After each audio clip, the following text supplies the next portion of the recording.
Boa noite.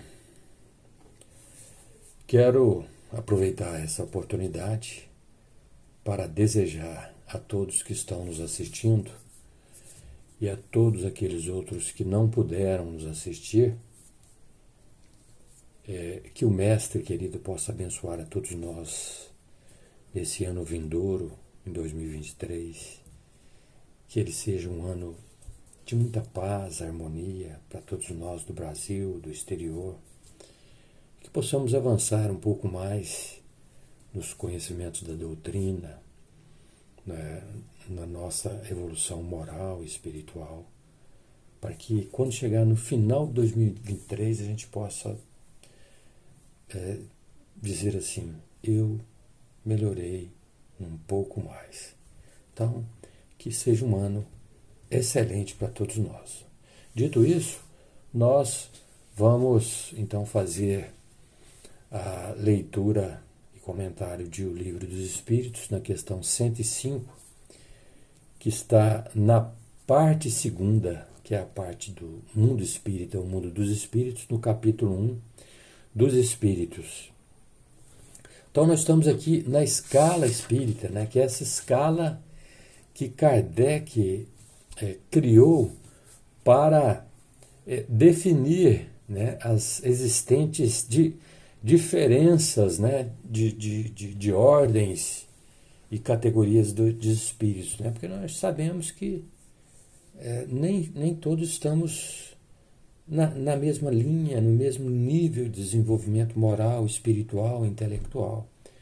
Mas estamos aqui, evidentemente, para buscar esse nosso aperfeiçoamento, essa nossa transformação. Então, Kardec, didaticamente, criou essa escala espírita, que não é absoluta, mas para a gente ter uma noção, né, do que é, ou do que são, de onde, né, estão essas diferentes categorias de espíritos. Né? E colocou, por exemplo, aqui, na terceira ordem, os espíritos imperfeitos, que é essa que a gente vai ver aqui, uma parte delas, né, que é a questão 105, sétima classe, espíritos neutros. Dessa classe, né, essa classe da terceira ordem, que são os espíritos imperfeitos, né, é uma classe que há entre os espíritos encarnados e desencarnados a predominância da matéria sobre os espíritos. Então, nessa classe estão os espíritos, né, orgulhosos, egoístas, né, esses que estão mais propensos, assim, digamos, ao mal.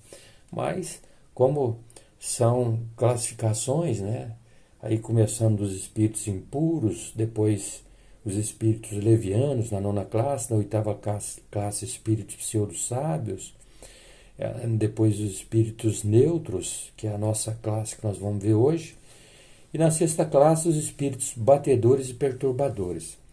Então, aí são 5 classes nessa ordem, que é a terceira ordem, que são os espíritos imperfeitos. A nossa classe, então, como falamos, são dos espíritos neutros, né? Essa sétima classe, que é a questão 105. Então é mais um comentário, né?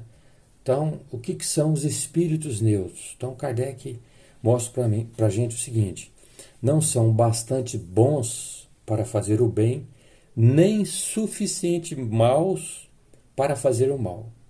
Inclinam-se tanto para um quanto para o outro e não se elevam acima da condição comum da humanidade, tanto pela moral quanto pela inteligência. Eles se prendem às coisas deste mundo e lamentam a perda das alegrias grosseiras que nele deixaram. Então ele sente saudade, né, dessas coisas grosseiras lá no mundo espiritual, nas coisas grosseiras que ficaram aqui na Terra, né, quando eles estiveram aqui. Mas esses espíritos neutros, né, estão relacionados aos espíritos, né, aos desencarnados e aos encarnados, né? Então, eu assisti um vídeo no YouTube do Marcos Alberto, da editora Chico Xavier, onde ele comenta sobre o escritor Richard Simonetti. E Richard Simonetti, ele desencarnado, escritor espírita, ele afirmou em uma de suas obras que todo mal, violência, maldade promovidas aqui no nosso planeta e no mundo espiritual, né, principalmente no nosso planeta, pertencem a 2% da população da Terra. E que os que fazem o bem, né, os que ajudam o próximo, que está sempre colaborando, né, assim, em ONGs, em entidades, né, religiosas, procurando fazer caridade e tal, esses também são 2%. Então, 2% de mal e 2% de bom, são 4%. Então, 96% são os espíritos neutros, segundo informações de Richard Simonetti no livro, no livro dele, né? A gente vê que 96% é muita coisa de espíritos neutros, imperfeitos, né? Na verdade, a grande maioria, né, da população mundial realmente são de espíritos imperfeitos, infelizmente. Mas nós estamos a caminho, né? Evidentemente que nós chegaremos num nível, num patamar mais elevado. Temos aí a segunda ordem, que são dos espíritos bons, que são aqueles espíritos que já, né, eles trabalham mais para a bondade, para o amor, né, do que, ao contrário, para o mal. Então, eles estão mais propensos a fazer o bem. Então, esses são dos espíritos, segunda ordem, os bons espíritos. Na primeira ordem, são os espíritos puros, os espíritos elevados, que já superou todas essas fases aí, né, dessa escala espírita, né, foi passando por diversas fases aí de imperfeição, passando por bons espíritos, né, espíritos superiores até se tornarem espíritos elevados, elevadíssimos, espíritos puros, né? E, evidentemente, na categoria desses espíritos puros, numa escala muito maior, dentro dessa categoria de espíritos puros, está o nosso Mestre Jesus. E aí, como a gente nós estamos falando sobre os espíritos neutros, vamos aprofundar um pouco mais sobre as características dos espíritos neutros, né? Quem são eles, né? São esses espíritos, seja onde estiver aqui na Terra, nosso trabalho ou outro lugar, são espíritos que não se importam em fazer o bem. Não está nem aí está preocupado com ele, né? Nem eles não fazem o bem, mas também não fazem o mal, né? Como diz Kardec aqui. Eles focam em suas atitudes, aquelas que favorecem a eles, né? Ou seja, ele está preocupado essencialmente com eles, né? Não está preocupado com outros, não. Os outros é só para trabalhar os interesses próprios deles, né? Eles tendem para o mal ou para o bem, isso de acordo com o que for melhor para ele, o que for mais conveniente, né? O que convém a eles é que ele vai situar naquela posição do bem ou do mal, né? Se tiver bom para eles, é isso que interessa, né? Eles ignoram o interesse coletivo ou social, né? Não preocupam com a coletividade, não preocupam com o social. São preocupados mais com ele, no máximo ali com a família. São até pagadores pagam os impostos em dia, né? Pagam as despesas tudo direitinho, né? O IPTU lá, a escola, tudo bonitinho, mas a preocupação essencial é com ele e com a família dele, Então, esses são os espíritos neutros, né? Gosta de levar vantagem em tudo, né? Se o mal para eles favorece eles, tudo bem. Se o bem está favorecendo, tudo bem também. O que é importante é que esteja favorecendo eles, né? Ou seja, e também eles se preocupam muito com as coisas materiais, os interesses materiais, né? Enfim, a predominância é mais egoística, orgulhosa, né? Eles estão preocupados com a vaidade, com eles e tudo, não é?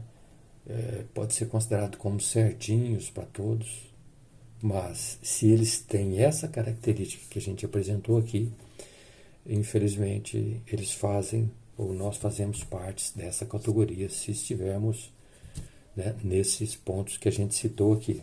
Eu gostaria de ler aqui um pouco sobre... Eu separei um trecho aqui de Miramês para aprofundar um pouquinho mais sobre os espíritos neutros, que é o que a gente está olhando aqui, né? Miramês fala assim: não é muito difícil conhecerem-se os espíritos indiferentes ou neutros. Você vê que Miramês aqui já está colocando que eles são indiferentes, e realmente, né? Pelas suas atividades, pelo que falam, dá para se notar o que eles são. O mundo físico está cheio desses espíritos em todas as nações. São almas que ainda não acordaram para os valores espirituais, ainda dormem na incapacidade de sentir a beleza da vida imortal. Quando começam a acordar, as primeiras manifestações são de orgulho e de egoísmo. Não têm o menor respeito pelos seus irmãos em caminho, e quando os ajudam, o móvel é o ganho. Quando surge a oportunidade de ganhar, escolhem o modo mais fácil, mesmo que seja em detrimento de seus companheiros. A dor alheia não os comove. São frios em todas as circunstâncias e se apoderam sempre do melhor quando isso lhes é facultado. Miramês comenta também que essa classe merece todo o nosso apoio e o nosso exemplo de bondade e de amor, porque trata-se de uma fase que todos nós passamos, ou estamos passando, ou vamos passar, né? Miramês, finalmente, ele diz que esses espíritos são indiferentes no que toca à vida alheia, como que a gente já falou aqui, por buscarem seus próprios proveitos inferiores, seja qual for o preço que custe aos que eles sintonizam. Então, a gente viu aqui a característica ou as características dos espíritos neutros e vamos torcer para que em 2023 nós possamos trabalhar um pouco mais o nosso interior, né? Melhorar a nossa posição em relação aos nossos irmãos, ter um olhar diferenciado, diferente, para todos eles, buscando fazer o melhor de nós, a todos os nossos irmãos de humanidade, para que se a gente estiver nessa condição de espíritos neutros, a gente possa gradativamente, ou talvez até rapidamente, poder se distanciar dessa condição, dessa categoria de espíritos neutros, que não se preocupam muito nem em fazer o bem, nem em fazer o mal, mas se preocupam essencialmente com eles e com as suas famílias. Então, que Jesus possa nos abençoar, iluminar os nossos caminhos para que prossigamos avançando sempre. Muito obrigado.